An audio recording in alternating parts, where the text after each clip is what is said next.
ابو جال بیٹھا تھا حرم مکہ میں، کفار کے درمیان ٹولیاں بنا کے وہاں گئے اور زور سے ڈنڈا اس کے سر پہ مارا، اور ڈنڈا مار کے کہنے لگے تجھے شرم نہیں آتی؟ میرے بھتیجے کو لاوارث سمجھتے ہو؟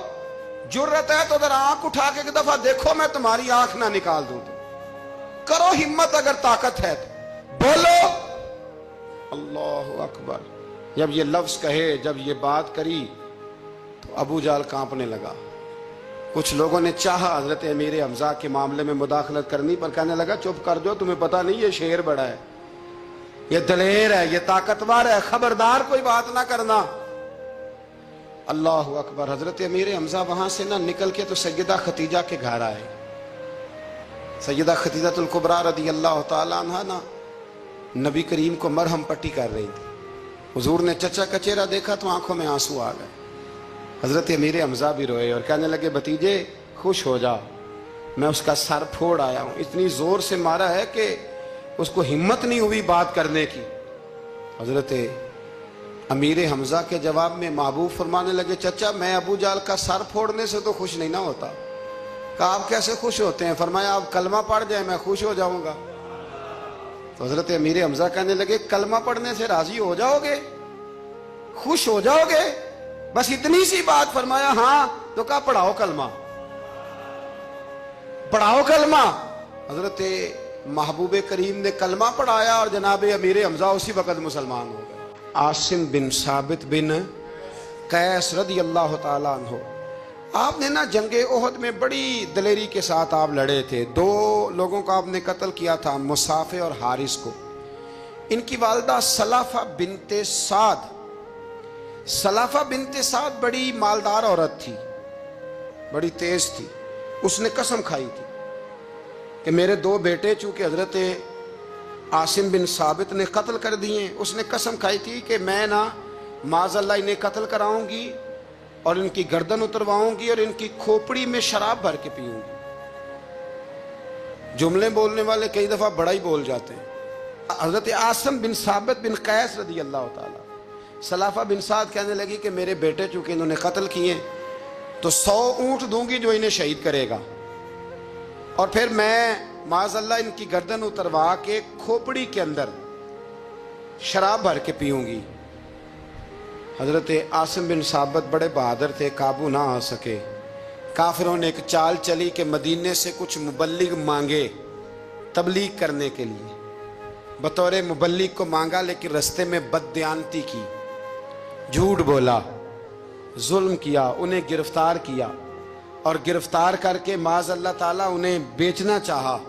حضرت عاصم بن ثابت کہنے لگے میں میدان کا آدمی ہوں، میں قید ہونے سے لڑائی کرنے کو بہتر سمجھتا ہوں، میں کفار کا قیدی ہونے سے شہید ہونے کو فضیلت دوں گا۔ تلوار نکال لی، نیزے نکال لیے، لڑنے لگے۔ اب اکیلا آدمی اور سامنے درجنوں بیسیوں لڑنے والے، سب کا رخ جب انہی کی طرف ہوا تو حضرت عاصم بن ثابت بن قیس رضی اللہ تعالیٰ عنہ سمجھنے لگے اب شہید ہو جاؤں گا، تو آپ نے ایک دعا مانگی، کہنے لگے اے اللہ میرے بدن کی حفاظت کرنا، اے اللہ میرے وجود کی حفاظت کرنا، گویا میری لاش کی یہ بے حرمتی نہ کرے، اللہ حفاظت کرنا۔ شہید کر دیے گئے۔ جیسے ہی آپ شہید ہوئے تو اب وہاں تو منت یہ تھی نا معاذ اللہ کے گلا کاٹیں گے اور معاذ اللہ کھوپڑی میں شراب پیئیں گے۔ انہوں نے دعا کر دی یا اللہ حفاظت کرنا۔ آپ سب بھی دعا کریں یا اللہ ہماری حفاظت فرما، اے اللہ دنیا میں بھی حفاظت فرما، قبر میں بھی حفاظت فرما، حاسدوں سے، شریروں سے، مفسدوں سے، اے اللہ حفاظت کرنا، یہ دعا فرمائی۔ جب آپ شہید کر دیے گئے نا، لاش مبارک قریب تھی تو کافر گردن کاٹنے کے لیے آگے بڑھے تو سینکڑوں کی تعداد میں شہد کی مکھیاں آ گئیں، انہوں نے گھیرا ڈال لیا سارے وجود کو۔ اب کتنی کو مکھیاں اڑائیں؟ ایک کو اڑاتے ہیں 10 اور آ جاتی ہیں، 2 کو اڑاتے ہیں 10 اور ان کا خیال تھا شاید وجود کاٹنے آئی ہیں۔ وہ چلے گئے، کہنے لگے شام کو جب مکھیاں چلی جائیں گی تو دوبارہ آئیں گے، لیکن جب مکھیاں اڑی تو انہوں نے وجود کو چھوا بھی نہیں تھا، انہوں نے وجود کی حفاظت کی، دعا مانگی تھی اے اللہ ان سے میری حفاظت فرما، مجھے ثابت قدم رکھ۔ مکھیوں نے وجود کو چھوا بھی نہیں، اور جب رات ہوئی تو نہ بادل تھے، نہ پانی تھا، نہ ہوا تھی، لیکن اللہ نے پانی بھیجا، بارش آئی اور حضرت عاصم بن ثابت کی لاش کو بہا کے لے گئی، وجود بہا کے لے گئی۔ سویرے ڈھونڈتے رہے پر ان کا وجود کسی کو ملا۔ بعد مرن دے مکھڑا میرا ہو جاوے جے تازہ، پھر سمجھ لینا محبوب میرے نے آن پڑے ہے جنازہ، پھر سمجھ لینا محبوب میرے نے آن پڑے ہے۔ اور ایک شعر پڑھنا دوں چراغے گولڑا کا، کئی دفعہ پڑھتا ہوں، آج پھر نہ کہہ دوں، کہنے لگے بے قدراں کچھ قدر نہ جاتی، کیتی خوب تسلی ہو، دنیا دار پجاری زردے کتیاں دے گل ٹلی ہو، بک بک روشن اکھیاں تکیو ویک حویلی کلی ہو، کوچ نصیر آسان جدوں کیتی پہ جانی تر تھلی ہو۔ تو یاد رکھ میرے بھائی، جب آپ ثابت قدم، حضرت خباب رضی اللہ تعالی عنہ، بخاری میں ذکر ہے، کتب حدیث میں، کتب سیرت میں ذکر، حضرت خباب رضی اللہ تعالی عنہ نے اس وقت کلمہ پڑھا جب ابھی 5 لوگ کلمہ پڑھتے تھے، کل بندے السابقون الاولون۔ آپ فرماتے ہیں جس عورت کا میں غلام تھا نا، ام انمار اس کا نام تھا، وہ مجھے بڑی سخت سزائیں دیتی تھی۔ آپ لوہار کا کام کرتے تھے، سلاخیں، آپ کو پتہ ہے لوہار سلاخ رکھتا ہے پہلے آگ میں بھٹی میں، پھر وہ جب پوری طرح تپتی ہے پھر کچھ بنتا ہے، لوہار کا کام کرتے تھے۔ آپ فرماتے ہیں ام انمار میرے ساتھ یہ کرتی کہ مجھے سخت اذیت دیتی، کلمہ چھوڑنے پر مجبور کرتی۔ ایک دفعہ تو ایسے ہوا کہ اس نے کافروں کی ڈیوٹی لگائی، میں گلی سے گزر رہا تھا، مجھے نہیں پتا تھا ان کی پہلے سے تیاری ہے، انہوں نے کوئلے جلا کے رکھے ہوئے تھے، مجھے پکڑا، میرا کرتا زبردستی اتارا، کوئلوں پہ لٹا دیا اور میرے وجود پر وزنی پتھر رکھ دیے۔ فرماتے ہیں میری چربی پگھلی تو کوئلے بجھے۔ یہ شہادت گاہ الفت میں قدم رکھنا، لوگ آسان سمجھتے ہیں مسلمان ہونا، زخم پہ زخم کھا کے جی، خون جگر کے گھونٹ پی، آہ نہ کر لبوں کو سی، یہ عشق ہے کوئی دل لگی نہیں، اس میں بڑی برداشت کرنی پڑتی ہے۔ آپ فرماتے ہیں کہ حضور علیہ السلام نہ خانہ کعبہ کی دیوار کے ساتھ ٹیک لگائے بیٹھے تھے، میں ایک دن حاضر، مجھے بڑی تکلیف دیتے تھے، کہتے ہیں جب میں کام کر رہا ہوتا تھا تو میری مالکن آتی تو وہ نکال کے نا سلاخ تو میرے سر پہ رکھ دیتی، میرا سارا وجود زخمی تھا۔ حضور خانہ کعبہ کی دیوار سے ٹیک لگائے بیٹھے تھے، میں حاضر ہوا تو محبوب کریم بھی اٹھے، تو حضور علیہ السلام سے میں نے عرض کی حضور دیکھیں مجھے کتنی تکلیف دی جاتی ہے، تو ابھی فرمانے لگے بس اتنی، بس اتنی؟ فرمایا تم سے پہلے لوگوں کے سروں پر آرے رکھ کے 2 حصوں میں چیر دیا جاتا تھا، لوہے کی کنگھیوں سے ان کے وجود ادھیڑ دیے جاتے تھے، پر وہ سی نہیں کرتے تھے، اف نہیں کرتے تھے۔ میں خبردار بس اتنی؟ اور پھر میرے حضور نے ہاتھ اٹھائے، کہا اے اللہ خباب کی مدد فرما، اے اللہ خباب کی، اتنے لفظ ادا کی۔ حضرت خباب کہتے ہیں پھر میں نے وقت کو وقت دیا، پھر میں نے حالات کو وقت دیا، پھر میں نے اپنے محبوب کی دعا کو قبول ہوتے دیکھا۔ فرماتے ہیں وہ میری مالکن جو مجھے تکلیف دیتی تھی، اذیت دیتی تھی، پھر اس کا حال یہ تھا کہ اس کے سر میں درد اٹھا، اور جس طرح کتا چیختا ہے جب اسے مارا جاتا ہے تو وہ چلاتا ہے، اس طرح وہ آوازیں نکالتی۔ پھر وہ بہت بڑے طبیب کے پاس گئی تو اسے کسی نے کہا کہ لوہے کی سلاخوں سے اپنے سر کو دگوایا کر، داغ دیا کر، اسے جلایا کر جگہ جگہ سے، تاکہ تیرے اندر کا درد ختم ہو۔ تو آپ فرماتے ہیں پھر لوگوں میں نے صبر اور استقامت کا رزلٹ دیکھا کہ وہ جو مجھے بطور سزا میرے سر پہ سلاخیں رکھتی تھی، پھر وہ بطور دوائی منگانے لگی، میں سلاخ گرم کر کے لاتا اس کے سر پہ رکھتا۔ فرماتے ہیں پھر اسے سکون ہوتا، پھر وہ تڑپتی، اور چونکہ مجھے تو وقت یاد تھا نا، کہتے ہیں لیکن میں مصطفیٰ کریم کا کلمہ پڑھتا تھا، میں نے کبھی دوبارہ پلٹ کر اسے یہ بات یاد نہ کرائی۔ آپ وقت دیں، ماحول کو ٹائم دیں، آپ دیکھیں، ہاں یہ ضرور دیکھ لیں کہ آپ کے ضمیر کے اندر کوئی ایسی بات تو نہیں، کوئی ایسا معاملہ تو نہیں کہ جہاں آپ غلط ہیں، اور اگر ایسا نہیں پھر آپ وقت دیں آنے والے اسباب کو۔ ہم نہ بڑی جلدی ہے، ہمیں دعا کرائی ہے تو آج شام تک مسئلہ ٹھیک ہونا چاہیے، دعائی کھائی ہے تو طبیعت شام تک ٹھیک ہونی چاہیے۔ اگر ہم راہ حق کے مسافر ہیں تو شام کو ہمیں قرب الہی مل چکا ہو، حضور کی بارگاہ کے ہم حضوری ہو چکے ہیں، ایسا نہیں ہے۔ آپ وقت دیں، سفر کو جاری رکھیں، تسلسل کے ساتھ سفر کریں، سفر کے لیے جتنے اسباب کی ضرورت ہے وہ سارے اکٹھے کریں، محنت پوری کریں، جدوجہد پوری کریں، ہمت پوری کریں، لیکن پھر نتیجہ اپنے رب کریم پہ چھوڑ دیں۔ تو اللہ کی حکمتوں پر بہت ساری چیزوں کو چھوڑیں۔ دعا کرتا ہوں اللہ کے حضور اللہ ہمیں سمجھنے کی توفیق عطا فرمائے۔ آخر دعوانا ان الحمدللہ۔